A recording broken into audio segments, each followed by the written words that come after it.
And we are back again. Welcome into a very special episode of The Early Edge. And with the Super Bowl just days away live on CBS, so many of you out there in the sports betting world are looking for all the fun, different ways that you can bet on the Super Bowl.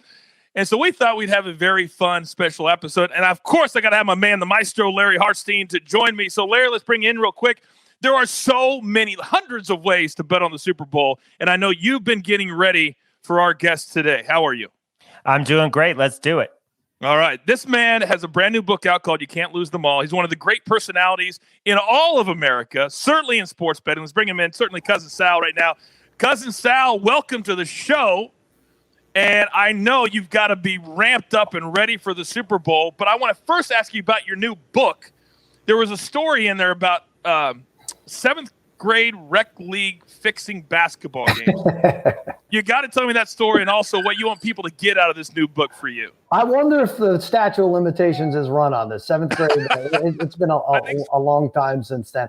Wow. So, yeah, in my book, You Can't Lose Them All, I talk about my betting days in college and up until now. And I think rock bottom for me was when me and my degenerate friend Harry, we had lost a lot of money, and we didn't even have enough money to make it to the NCAA tournament. We lost in a conference championship game, South Alabama against Old Dominion. So we're down hundreds of dollars, which might as well have been millions because we didn't have it. But the local bookie liked us, and he also happened to run the rec league in town where, as you said, 13-year-old boys basketball took place. And he said Harry and I could referee at $6 a game. We could work off our debt. We'd probably still be working it off today because at that rate.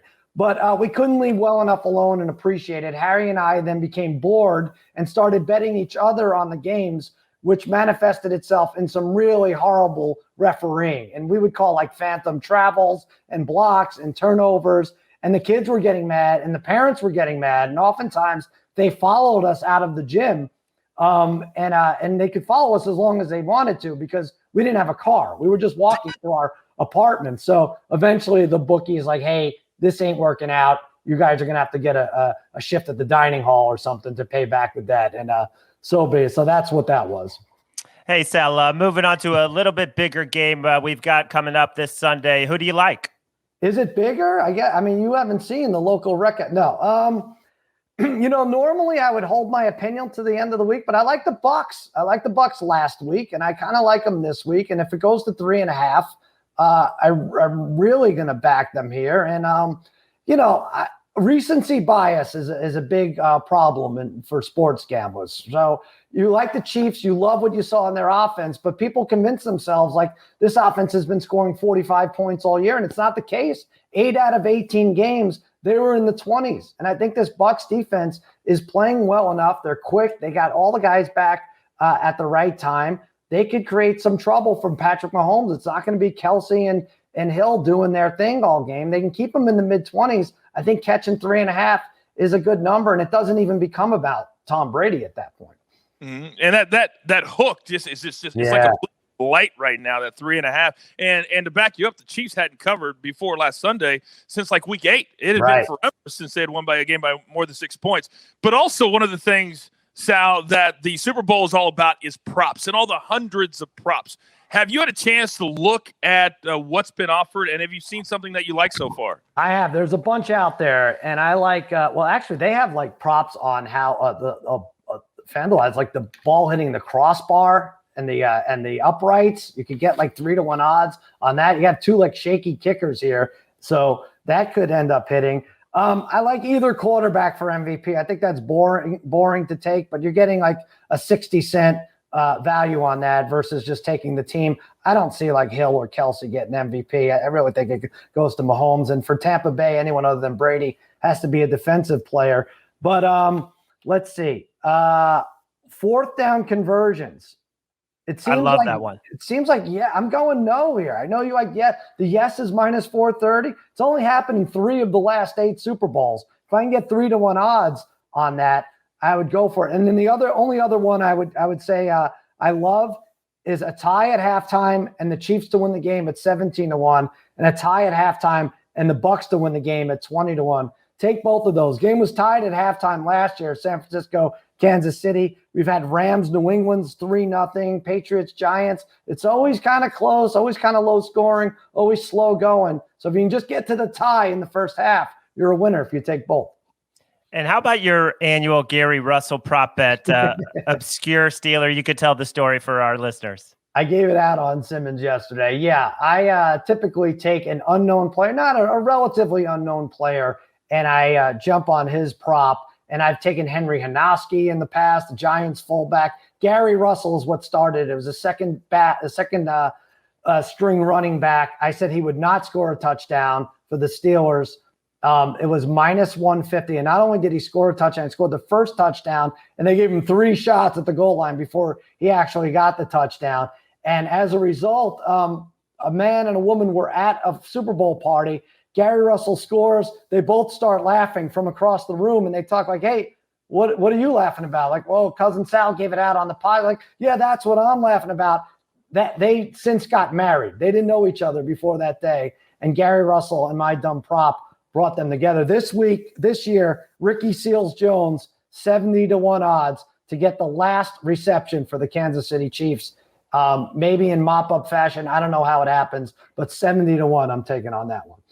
Have you ever had so many different prop bets that, because this happens to me sometimes, where I'll make this bet, and then I realize that it would have to be a perfect scenario for me to make money. Have you ever ran into that problem? I do. I look at it, and not to be gross, but I spent hours on the toilet this week. It's like reading the Cheesecake Factory menu, right? Because there's now hundreds and hundreds of props. Yeah. All the books try to outdo each other, and you're exactly right. I've come up with it, and I'm like, oh my God, I need the Chiefs to win by 2 and Mahomes to have 750 yards passing for me to actually have my head above water here. So yeah, you don't want to drown yourself in props, but again, it's the last game of the year, right? Like you have to bet. If you have one more roll of roulette, are you going to put it all on black or red, or are you going to sprinkle it out? Like I like having a lot on everything, and especially with being the last 4 quarters we're up against.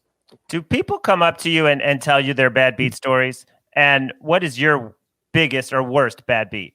Oh man, this is like you wouldn't ask Robert Downey Jr. what's the worst crack den you were in, right? But people feel like they love asking me this question, and it's fine.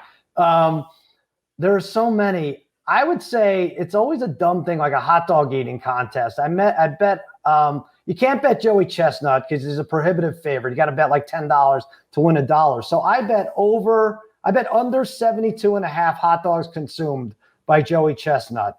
And ESPN showed that he had 60 with a minute left and ended with 64. I was like, great, I win. They interview him, the idiot carnival barker guy with the hat interviews him after the pig fest and says, 64, not your best, but enough to beat the competition. Congratulations. And he's like, actually, they missed a plate. I had 74. And they're like, 74, a new record. Congratulations. I was like, whoa. Time out. We're just going to take his word for it. That's it. That's how this goes.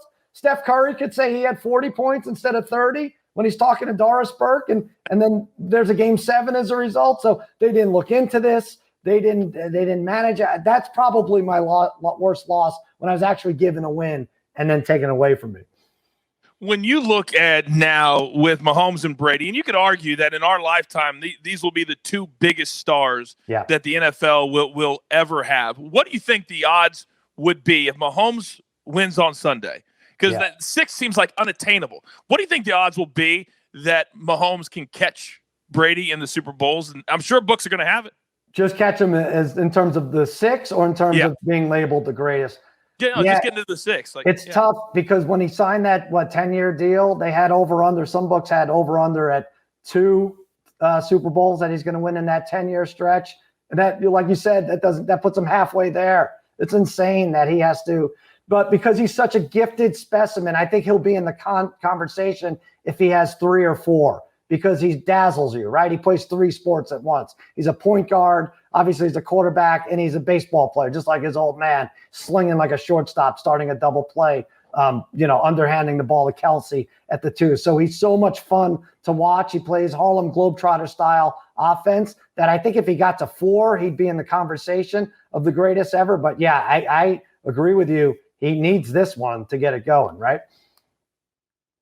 Let me ask you this, because I know we're up against it and we got to let you go, but the thing we love about here at SportsLine and the Early Edge is where sports gambling and sports betting has gotten to. You know, when all of us started, we're all kind of around the same age. It was that, you know, you'd show up on the corner every Tuesday and pay a guy. And now, could you have ever imagined, Sal, that you would be one of the voices of sports betting in America, and that sports betting would be where it's at right now? I mean, I hoped for it, but I didn't imagine it would happen anytime soon, right? I mean, you're exactly right. There's a stigma attached to it. And I have my Extra Points podcast network. I try to get ex-athletes who gamble, and it's hard. There are a ton of them. They're out there. They just don't want to admit it yet because New York, California, Texas, Florida, 4 giant states, still not legal, right?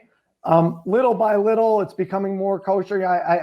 I liken it to my cousin Jimmy's talk show. Before marijuana became legal in California, who were the punchlines? Willie Nelson, Woody Harrelson, Sarah Silverman. Now every second or third guest wants to talk about vaping in their yard. So as soon as it becomes legal, as soon as the stigma is no longer attached, we'll be free of that. And I think we're trending in the right direction for sure. Quickly, where can people get all your picks this week? Go to extrapoints.com, listen to the Extra Points podcast network. And we'll have all the props on Against All Odds podcast. And we're going to try to hit them all. I know there's like 1,000 of them, but I'd like to hit them all if I can. And the new book is You Can't Lose Them All. Also, Tales of a Degenerate, if you really like reading. Cousin Sal, love watching you on TV. Thank you for joining us. And good luck this week at the Super Bowl. I appreciate it. Good luck to you guys.